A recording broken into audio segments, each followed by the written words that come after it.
What's the best way to break out of a time loop, feeling stuck in a certain vibration in a really sticky set of circumstances / reality? Well, what I would do personally, but I don't know if Sean Smith here has direct access to that. But literally, if my mind came up with a description, what's the best way to break out of a time loop? I feel like I'm in a time loop. I would directly go to the space where there is no time, just to diffuse that thought.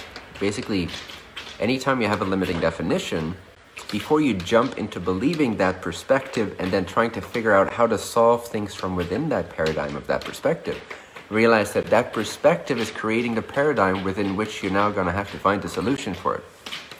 If you are able to dismantle, this is a more direct path to most of your issues, limiting beliefs.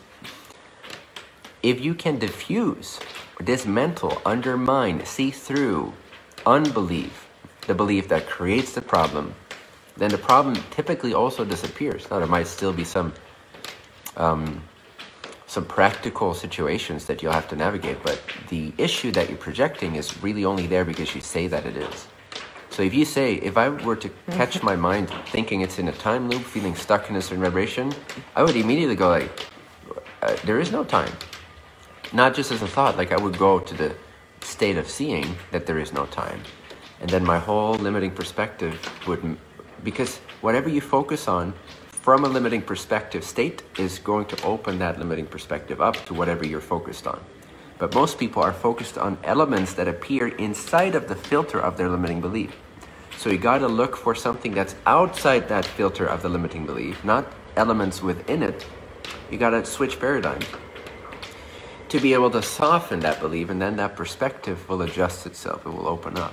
So you want to always bring that grander perspective, that faith-based perspective of universal, eternal, timeless, vastness. There's guidance everywhere. There's purpose to everything. All those sort of cliche spiritual understandings. You want to get to the direct experience, the direct recognition of some of these expanded perspectives when you're triggered with limiting perspective. Some days it's easier than others, granted, but you can always do this to some degree. You can always make an effort towards it. And really the effort is to relax. Make the effort to relax. And remember, take a deep breath. Remember the broader perspective. Remember the times where you had a bigger overview, when you felt this excitement and you felt this sense of being an eternal soul on a journey and everything is fine and everything is kind of a play. And then you bring that playful, expanded perspective to your limiting perspective, and then the limiting perspective is dismantled, it's diffused, it's undermined, it's seen through to not be true. And then you don't have to figure out a solution inside of the paradigm of being in a time loop, because you see that you're not in a time loop. You're not stuck either. There's no sticky set of circumstances in reality. You got to question your own definitions. If you don't question your own definitions, if you don't undermine your own definitions, then you're going to be sent on this journey by those limiting perspectives. Whereas if you see through those perspectives, which takes a little bit of effort to get beyond your own ego, your own insistence that your life sucks and that you're stuck and that this person did that and that this is the way it is and I'm in a time loop because this is the evidence for it, you got to get over that insistence, which is ego. So that's the effort to get beyond yourself. But then when you pop that bubble, the whole problem dissolves and this whole new perspective comes in, and you shift almost instantly sometimes from consuming and like needing to like creating something epic entirely else than what you expected just a minute before. And then you're like, I never actually was in a time loop. I just defined it in that way. That's why my body felt that sensation. And then my mind interpreted those situations as being confirmation of that feeling and that belief. So you got to kind of get beyond yourself. What's the most direct way to overcome lethargy? Whew. Quite a question, actually, because to do it consistently, it really depends on your condition, on your state. It depends on your body, mind, and spirit condition. So ideally, you'd have someone with you, a coach, that can kind of recognize the patterns that are causing you to be lethargic. Sometimes it's an easy, simple, one fix kind of thing, like just address this supplement or just have this one realization. But typically, lethargy is a combination of limiting beliefs that have accumulated and that you've been giving into, so to speak. So It's typically a bit of a process to get out of a lethargic state, at least on a consistent basis. It requires a revamping of who you are. So my friend Mark Geenan, for example, and Rulika Shepard, is that how you pronounce it? Schepers.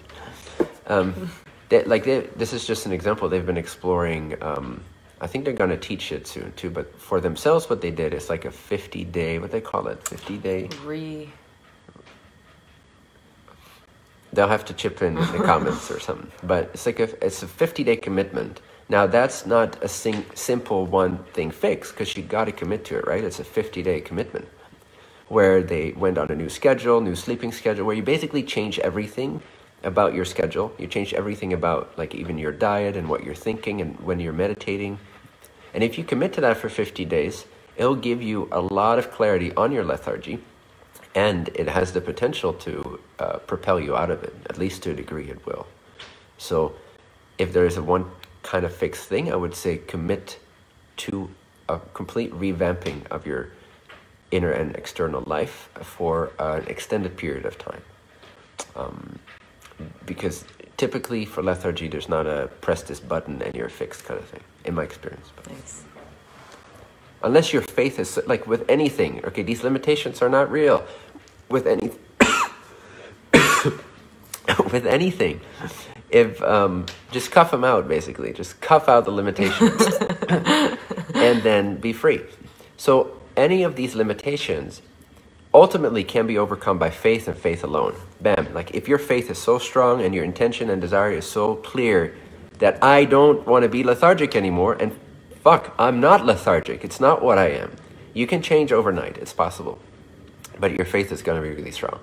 Basically, any practice is an excuse to gain more faith. That's what practice and time is. The more faith you have, the less time and practice you need.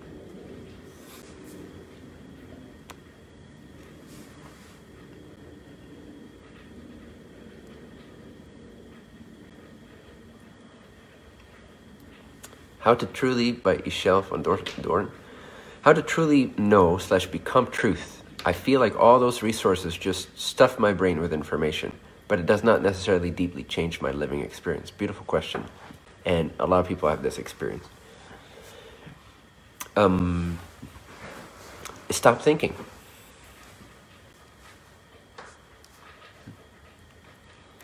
Stop thinking.